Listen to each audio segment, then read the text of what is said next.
ಆತ್ಮೀಯ ವಿದ್ಯಾರ್ಥಿನಿಯರೇ, ನನ್ನ ಈ ಹಿಂದಿನ ವಿಡಿಯೋ ಉಪನ್ಯಾಸದಲ್ಲಿ ರಾಜ್ಯದ ಅರ್ಥ ಮತ್ತು ಸ್ವಭಾವ ಹಾಗೂ ರಾಜ್ಯದ ವಿವಿಧ ವ್ಯಾಖ್ಯೆಗಳನ್ನು ವಿವರಿಸಿದ್ದೇನೆ. ಇಂದಿನ ವಿಡಿಯೋ ಉಪನ್ಯಾಸದಲ್ಲಿ ರಾಜ್ಯದ ಲಕ್ಷಣಗಳನ್ನು ನಿಮಗೆ ತಿಳಿಸಿಕೊಡಲಿಕ್ಕಿದ್ದೇನೆ. Dear students, in my previous video lecture, I have discussed about the state, the meaning and nature of the state, and the definitions of the state. Today, I am going to discuss about the features of the state. As you know, state is an organized people inhabiting a definite territory, having an independent government which is supreme internally and externally. And the state has certain important features, and the following are some of the important features. Number 1, sovereignty. Sovereignty is the first and the most important feature of the state. Sovereignty means supreme power of the state. Nobody questions the authority of the state. State has coercive power, and this power extends over all individuals and institutions within its territory. Because of the existence of sovereign power, the state is different from other associations.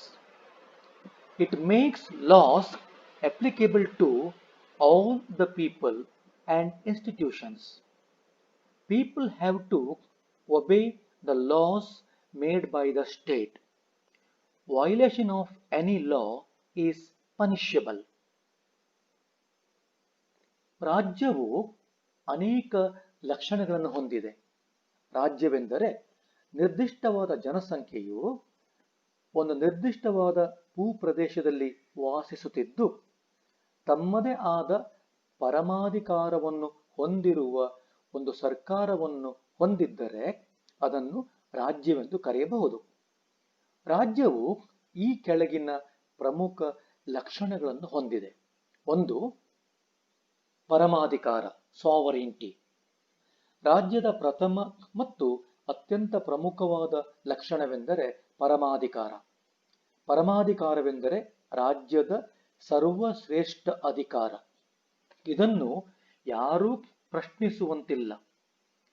ರಾಜ್ಯದ ಪರಮಾಧಿಕಾರವು ಎಲ್ಲ ವ್ಯಕ್ತಿಗಳಿಗೆ ಮತ್ತು ಸಂಘ ಸಂಸ್ಥೆಗಳಿಗೆ ಅನ್ವಯಿಸುತ್ತದೆ. ರಾಜ್ಯವು ಪರಮಾಧಿಕಾರವನ್ನು ಹೊಂದಿರುವುದರಿಂದ ಅದು ಇತರ ಸಂಘ ಸಂಸ್ಥೆಗಳಿಗಿಂತ ಭಿನ್ನವಾಗಿದೆ. ರಾಜ್ಯವು ರಚಿಸುವ ಶಾಸನಗಳು ಅಥವಾ ಕಾನೂನುಗಳು ಎಲ್ಲ ವ್ಯಕ್ತಿಗಳಿಗೂ ಹಾಗೂ ಸಂಘ ಸಂಸ್ಥೆಗಳಿಗೂ ಅನ್ವಯವಾಗುತ್ತದೆ. ಜನರು ರಾಜ್ಯದ ಕಾನೂನುಗಳನ್ನು ಪಾಲಿಸಲೇಬೇಕಾಗುತ್ತದೆ.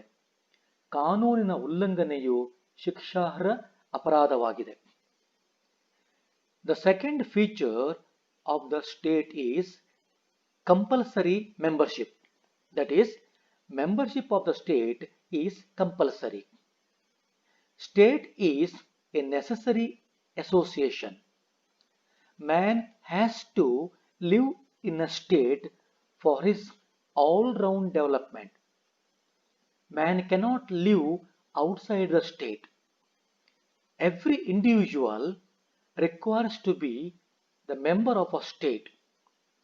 Membership of the state is not voluntary. Its membership is compulsory. State is a necessary institution for the very existence of individual. ರಾಜ್ಯದ ಎರಡನೆಯ ಲಕ್ಷಣವೆಂದರೆ ಕಡ್ಡಾಯ ಸದಸ್ಯತ್ವ. ಅಂದರೆ ರಾಜ್ಯದ ಸದಸ್ಯತ್ವವು ಕಡ್ಡಾಯವಾಗಿದೆ. ರಾಜ್ಯವು ಒಂದು ಅತ್ಯಗತ್ಯವಾದ ಸಂಸ್ಥೆಯಾಗಿದೆ. ವ್ಯಕ್ತಿಯು ತನ್ನ ವ್ಯಕ್ತಿತ್ವದ ಸರ್ವತೋಮುಖವಾದ ಬೆಳವಣಿಗೆಗೆ ರಾಜ್ಯವನ್ನೇ ಅವಲಂಬಿಸಿರಬೇಕಾಗುತ್ತದೆ. ಆತನು ಯಾವುದಾದರೂ ಒಂದು ರಾಜ್ಯದ ಸದಸ್ಯನಾಗಿರಲೇಬೇಕು. ರಾಜ್ಯದ ಸದಸ್ಯತ್ವವು ಐಚ್ಛಿಕ ಅಲ್ಲ, ಅದು ಕಡ್ಡಾಯವಾಗಿದೆ. ವ್ಯಕ್ತಿಯ ಅಸ್ತಿತ್ವಕ್ಕೆ ರಾಜ್ಯವು ಅತ್ಯಗತ್ಯವಾಗಿದೆ. The third important feature of the state is a welfare state. Modern states are welfare states. Earlier states were called as the police states because it performs only the protective functions. Today, the main objective of the state is welfare of the people. Therefore, the modern states are called as welfare state. The state not only protects its citizens but also promotes their welfare. For this purpose, state undertakes number of welfare activities. Therefore, modern states are called as welfare states. ರಾಜ್ಯದ ಇನ್ನೊಂದು ಪ್ರಮುಖ ಲಕ್ಷಣವೆಂದರೆ ಕಲ್ಯಾಣ ರಾಜ್ಯ. ಆಧುನಿಕ ರಾಜ್ಯಗಳು ರಾಷ್ಟ್ರ ರಾಜ್ಯಗಳಾಗಿದ್ದು ಇದನ್ನು ಕಲ್ಯಾಣ ರಾಜ್ಯವೆಂದು ಕರೆಯುತ್ತಾರೆ. ಈ ರಾಜ್ಯದ ಪ್ರಮುಖ ಉದ್ದೇಶವೇ ಜನಕಲ್ಯಾಣವಾಗಿದೆ. ರಾಜ್ಯವು ತನ್ನ ನಾಗರಿಕರಿಗೆ ರಕ್ಷಣೆ ಕೊಡುವುದು ಮಾತ್ರವಲ್ಲ, ಜನರ ಅಭ್ಯುದಯವನ್ನು ಸಾಧಿಸಲು ಅನೇಕ ಕಾರ್ಯಕ್ರಮಗಳನ್ನು ಕೈಗೊಳ್ಳುತ್ತದೆ. ಈ ಉದ್ದೇಶಕ್ಕಾಗಿ ರಾಜ್ಯವು ಅನೇಕ ಜನಪರ ಯೋಜನೆಗಳನ್ನು ಹಮ್ಮಿಕೊಳ್ಳುತ್ತದೆ. ಆದ್ದರಿಂದ ಆಧುನಿಕ ರಾಜ್ಯಗಳನ್ನು ಕಲ್ಯಾಣ ರಾಜ್ಯಗಳೆಂದು ಕರೆಯಲಾಗುತ್ತದೆ. The fourth feature of the state is a conscious creation. State is not the result of mere accident. It has been created consciously and deliberately with a purpose. There are many theories which explains the origin of the state. All the theories agreed that state has been established intentionally or with a purpose to serve. State has come into existence due to the deliberate and conscious efforts of man. ರಾಜ್ಯದ ಇನ್ನೊಂದು ಪ್ರಮುಖವಾದ ಲಕ್ಷಣವೆಂದರೆ ಇದು ಪ್ರಜ್ಞಾಪೂರ್ವಕವಾಗಿ ರಚಿಸಲ್ಪಟ್ಟ ಸಂಸ್ಥೆಯಾಗಿದೆ. ರಾಜ್ಯವು ಆಕಸ್ಮಿಕವಾಗಿ ಅಸ್ತಿತ್ವಕ್ಕೆ ಬಂದ ಸಂಸ್ಥೆ ಅಲ್ಲ, ಇದು ಜನರಿಂದ ಪ್ರಜ್ಞಾಪೂರ್ವಕವಾಗಿ ರಚಿಸಲ್ಪಟ್ಟ ಒಂದು ಸಂಸ್ಥೆಯಾಗಿದೆ. ರಾಜ್ಯದ ಉಗಮದ ಬಗ್ಗೆ ಅನೇಕ ಸಿದ್ಧಾಂತಗಳಿವೆ. ರಾಜ್ಯದ ಉದ್ದೇಶವನ್ನು ಗಮನದಲ್ಲಿರಿಸಿಕೊಂಡು ರಾಜ್ಯವನ್ನು ಬೇರೆ ಬೇರೆ ರೀತಿಯಲ್ಲಿ ವ್ಯಾಖ್ಯಾನಿಸಲಾಗಿದೆ. ಅಂದರೆ ರಾಜ್ಯವನ್ನು ಉದ್ದೇಶಪೂರ್ವಕವಾಗಿಯೇ ರಚಿಸಲಾಗಿದೆ ಎಂದು ಎಲ್ಲಾ ಸಿದ್ಧಾಂತಗಳು ತಿಳಿಸುತ್ತವೆ. ಮಾನವನೇ ರಾಜ್ಯವನ್ನು ಉದ್ದೇಶಪೂರ್ವಕವಾಗಿ ಮತ್ತು ಪ್ರಜ್ಞಾಪೂರ್ವಕವಾಗಿ ರಚಿಸಿಕೊಂಡಿದ್ದಾನೆ. The fifth feature of the state is dynamic in nature. State is dynamic. It is not static. State is characterized by constant and continuous change. It keeps on changing from time to time or from one stage to another stage. In the ancient Greece, there were city-states. There were states in the Roman Empire. Later, feudal states came into being. But today, the states are called as nation-states. ರಾಜ್ಯದ ಇನ್ನೊಂದು ಲಕ್ಷಣವೆಂದರೆ ಅದು ಕ್ರಿಯಾತ್ಮಕವಾಗಿದೆ. ರಾಜ್ಯವು ತಟಸ್ಥವಾದ ಸಂಸ್ಥೆಯಲ್ಲ, ಅದು ಚಾಲನೆಯನ್ನು ಹೊಂದಿರುವ ಅಥವಾ ಕ್ರಿಯಾತ್ಮಕವಾದ ಸಂಸ್ಥೆಯಾಗಿದೆ. ರಾಜ್ಯವು ನಿರಂತರವಾಗಿ ಮತ್ತು ಸತತವಾಗಿ ಬದಲಾವಣೆಯನ್ನು ಹೊಂದುತ್ತಾ ಬಂದಿದೆ. ಇದು ಹಂತ ಹಂತವಾಗಿ ಬೆಳೆದು ಬಂದಿರುವ ಸಂಸ್ಥೆಯಾಗಿದೆ. ಪ್ರಾಚೀನ ಗ್ರೀಕರ ಕಾಲದಲ್ಲಿ ಸಣ್ಣ ಪುಟ್ಟ ನಗರ ರಾಜ್ಯಗಳಿದ್ದವು. ರೋಮನ್ ಸಾಮ್ರಾಜ್ಯದಲ್ಲಿಯೂ ರಾಜ್ಯಗಳಿದ್ದವು. ಆ ಬಳಿಕ ಊಳಿಗಮಾನ್ಯ ರಾಜ್ಯಗಳು ಫ್ಯೂಡಲ್ ಸ್ಟೇಟ್ಸ್ ಅಸ್ತಿತ್ವಕ್ಕೆ ಬಂದಿತು. ಆಧುನಿಕ ಕಾಲದಲ್ಲಿ ಅಂದರೆ ಈಗ ರಾಜ್ಯಗಳನ್ನು ರಾಷ್ಟ್ರ ರಾಜ್ಯಗಳು ನೇಷನ್ ಸ್ಟೇಟ್ಸ್ ಎಂದು ಕರೆಯಲಾಗುತ್ತದೆ.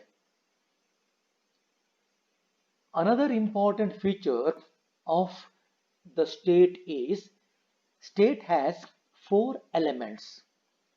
There are 4 elements of state. State must consist of these 4 elements. These elements are population, territory, government, and sovereignty. All the 4 elements are essential to continue as a state. Absence of any one of these elements makes the state incomplete.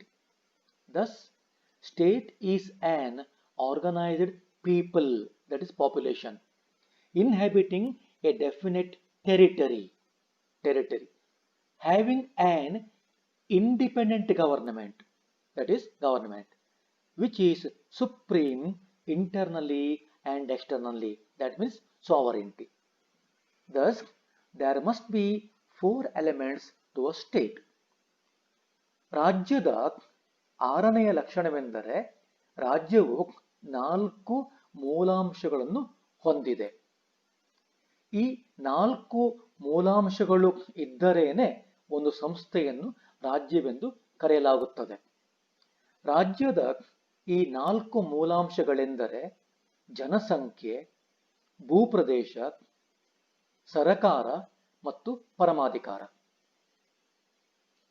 ರಾಜ್ಯದ ಈ 4 ಅಂಶಗಳಲ್ಲಿ ಯಾವುದಾದರೂ ಒಂದು ಅಂಶ ಇಲ್ಲದಿದ್ದರೂ ಅದು ರಾಜ್ಯ ಎನಿಸಿಕೊಳ್ಳುವುದಿಲ್ಲ.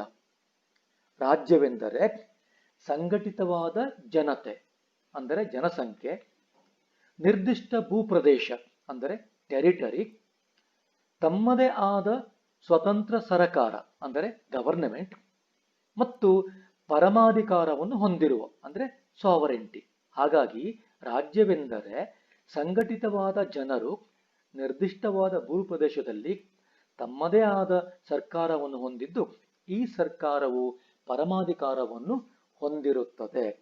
ಹಾಗಾಗಿ ರಾಜ್ಯವು ಜನಸಂಖ್ಯೆ, ಭೂಪ್ರದೇಶ, ಸರಕಾರ ಮತ್ತು ಪರಮಾಧಿಕಾರವೆಂಬ 4 ಮೂಲಾಂಶಗಳನ್ನು ಹೊಂದಿರುತ್ತದೆ.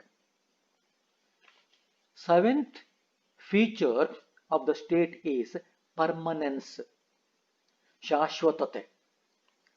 Another feature of the state is permanence. That means state is comparatively permanent. While comparing to government, state is permanent. Government may changes from time to time, but state remains the same.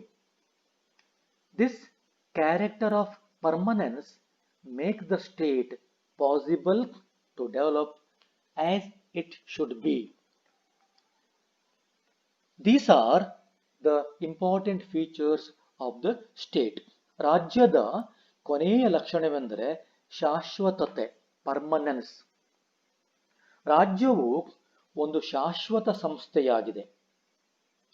ಉಳಿದ ಸಂಘ ಸಂಸ್ಥೆಗಳಿಗೆ ಹೋಲಿಸಿದರೆ ರಾಜ್ಯದ ಅಸ್ತಿತ್ವವು ಶಾಶ್ವತವಾದುದು. ಉಳಿದ ಸಂಘ ಸಂಸ್ಥೆಗಳು ಹುಟ್ಟಿಕೊಳ್ಳಬಹುದು ಮತ್ತು ಕಣ್ಮರೆಯಾಗಬಹುದು. ಆದರೆ ರಾಜ್ಯವು ಶಾಶ್ವತವಾದ ಸಂಸ್ಥೆಯಾಗಿದೆ. ಸರ್ಕಾರಗಳು ಬದಲಾಗಬಹುದು, ಆದರೆ ರಾಜ್ಯವು ಬದಲಾಗುವುದಿಲ್ಲ. ರಾಜ್ಯದ ಈ ಲಕ್ಷಣವು ರಾಜ್ಯವನ್ನು ಇತರ ಸಂಘ ಸಂಸ್ಥೆಗಳಿಗಿಂತ ಭಿನ್ನವಾಗಿರಿಸಿದೆ. ಹೀಗೆ ರಾಜ್ಯವು ಅನೇಕ ಪ್ರಮುಖ ಲಕ್ಷಣಗಳನ್ನು ಹೊಂದಿದ್ದು ಈ ಮೇಲೆ ವಿವರಿಸಿರುವ ಲಕ್ಷಣಗಳು ಪ್ರಮುಖವಾಗಿವೆ. ನನ್ನ ಮುಂದಿನ ವಿಡಿಯೋ ಉಪನ್ಯಾಸದಲ್ಲಿ ರಾಜ್ಯದ ಪ್ರಾಮುಖ್ಯತೆಯನ್ನು ತಿಳಿಸಿಕೊಡುತ್ತೇನೆ.